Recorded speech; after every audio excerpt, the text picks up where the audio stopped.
So all year and really the last couple years, we've been having the discussion about ratings and why are ratings down in the NBA? A lot of people point to the style of play and all the three-pointers. People point to stars not playing in back-to-backs and load managing. Of course, it's not just one singular thing that is making ratings go down, and I will try to address as many of them as possible in this video, but the one I don't feel like people are talking about enough, and maybe it's just me, I think the play-in tournament has had a negative effect on the product. First of all, what has it actually done? What are the big play-in success stories? Because you look at Miami, the year they made it to the finals, they were already in. They were a top 8 seed. The Lakers, when they made it to a conference finals, they were already in. They were a top 8 seed. One thing I could remember is it took Steph Curry out of the playoffs in a year where he was averaging 32 points per game.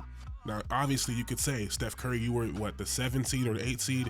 Just win one game and you're in, for sure, you could say that. But they lost to the Lakers, and then they lost to the Grizzlies, and they were out. And that's when Steph Curry was at the podium, and he gave us the, you don't want to see us next year. What happened next year? They won a championship. So who knows how the domino effect of all that. But that's the one thing I can think of that really had an impact, where you took away your biggest ratings draw for the play-in. You got a couple play-in games, but no Steph Curry in the playoffs, right? The other thing is the Pelicans. I'm a Pelicans fan, so I have firsthand experience of what the play-in can do. We started 2-12 one year. We finished off the season 36-46, I believe. We make it to the play-in as a 10 seed. We beat the Spurs, or maybe we're the 9 seed. We beat the Spurs, right? And then the Clippers. Paul George misses that game. We beat the Clippers. And then we get the Phoenix Suns in the first round, and Devin Booker ends up getting hurt. So a 36-win team is on the precipice of beating a 64-win Phoenix Suns team, but they end up losing. That's a great story. That's an amazing story for the Pelicans. No one else really cares about that. I think people would have much rather been seeing the Clippers against the Suns over the Pelicans, even though it was a tough series. I don't want to rehash that, but a 36-win team should not be in the playoffs, regardless of how they got to 36 wins. But I say all that because the play-in now devalues the regular season even more.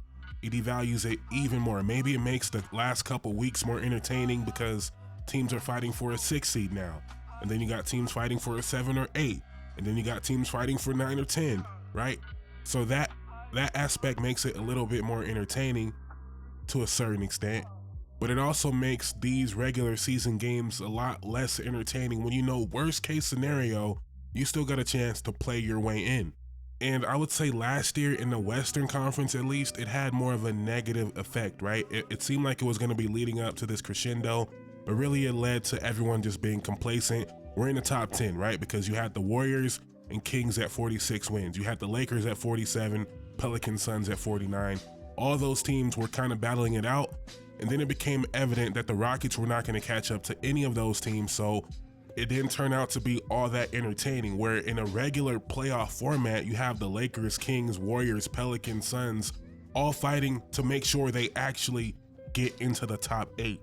So when we're consistently devaluing these games, why do people care? I look at the Phoenix Suns, who'd they play last night? Orlando. No Franz, no Paolo, obviously. And they were just chilling out there. They're just chilling out there. They're now 12-11 on the year. And it doesn't matter because you know what? Worst case scenario, we're going to be in the play-in. We're going to be in the play-in. We got Devin Booker, KD. We're in the play-in. You guys seen the Jokic quotes from the other night saying, you know, maybe if we got paid less when we lose or something, whatever he said, right? The Nuggets are 12-10. They're chilling. They're chilling. It don't matter. They're going to be in the play-in, and they got the best player in the world. Now, the Eastern Conference is a different ball game because the Philadelphia 76ers are 7-15 and they are only 4 games behind the 6th seed. So it's a different equation, but even still, when you start the year, they started 2-12 or something like that. Everybody knew, okay, worst case scenario, they'll get the 10 seed. Before we knew how bad the East was really gonna be, worst case scenario, they'll be 9-10 and they have Joel Embiid, Paul George, and Maxey in the play-in. Everything's fine. That just breeds disinterest, where why should I really care about these games when none of them seem to matter? In an 82-game season, which almost leaves basketball feeling like baseball, where nobody cares on a national level, but in the local markets, those teams are doing extremely well, which is how we're getting $250 million deals. Same thing in basketball, where I don't think anyone is keeping up nationally on the day-to-day of the Sacramento Kings or the Indiana Pacers or even the big market teams. It just doesn't feel important when there's 82 of these games and the players are showing us they don't really care about it on a night-to-night basis. And it's almost hard to even blame them post 2016, which is crazy to me that everyone just decided, okay, because this team that won 73 games and came a couple seconds away from being a championship team and the greatest team of all time, because they didn't win the championship, regular season doesn't matter anymore. And because LeBron would coast sometimes, regular season doesn't matter anymore. And now we add the play-in, and it's like, what are we actually playing for in game 25 of 82? When worst case scenario, at the end of the year, I'm the best player on this team, or I'm one of the greatest players in the NBA, and I'm wired that way. You know what? We got one game to get in. We can win that. I'm not saying they're thinking that right now, but it's subconsciously there. Worst case scenario, we're in the play-in. I don't even think you can argue that removing the play-in would make these games feel much more important. It would make it much more competitive. The storylines would be much more interesting. Part of being a fan is riding the emotional roller coaster of a season. With the play-in, there's really only so far low you can get. Pacers fans right now should be feeling terrible. And they probably are. They probably still are, right? But they should be feeling like, man, we're going to miss the playoffs and they're going to be in the play-in, worst case scenario. And to me, that just, it's not good. It's not good. But quickly, to address the other reason people think ratings are down, which is the three-point shooting. I know it sounds like a boomer take, but I actually agree to a certain extent. I don't know to what extent, but I do believe the three-point shooting, much like baseball, here we go again, where baseball, I'm not a baseball fan. If you're watching this, you're probably not a baseball fan either, but there used to be a nuance to the game where people would, go for a double. People would do more pop flies. I'm just talking, I don't really know anything about baseball, but I know that for a fact that now in baseball, much like basketball, it is home runs and singles. It is home runs and walks or whatever, I don't know. But in basketball, it is three-pointers and layups, and you do remove a lot of the creativity in the game. You remove a lot of the artistry, a lot of the personality that made us fall in love with these star players when now everyone just spamming threes. And you got to give credit to guys that are still making that creative, like a Luka Doncic or a LaMelo Ball, Anthony Edwards, Ja Morant, guys that really have that creativity on the court, but it's actually less and less of that in today's NBA. And it's funny because these guys are more talented and more skilled than ever, yet majority of NBA players don't have any real personality or style to them. Everyone plays the same. It's almost like we're running a simulation out there.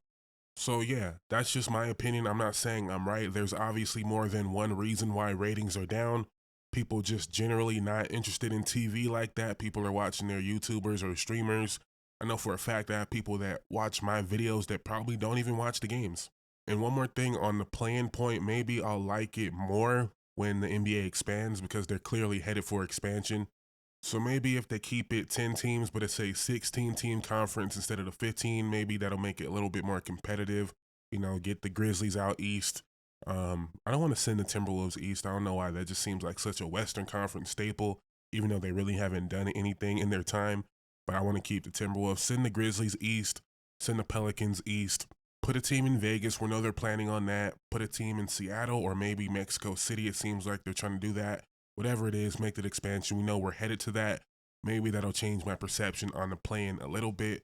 But yeah, I think the play-in is the biggest thing that no one really talks about that changed the really competitiveness of a lot of these games. A lot of teams are complacent with being in the play-in. So yeah, those are my thoughts on why NBA ratings are down. If you have any other theories or ideas to why that might be, let me know in the comments down below. Thank you guys so much for watching. Please like, comment, subscribe. It will mean the world to me. I'm out. Peace.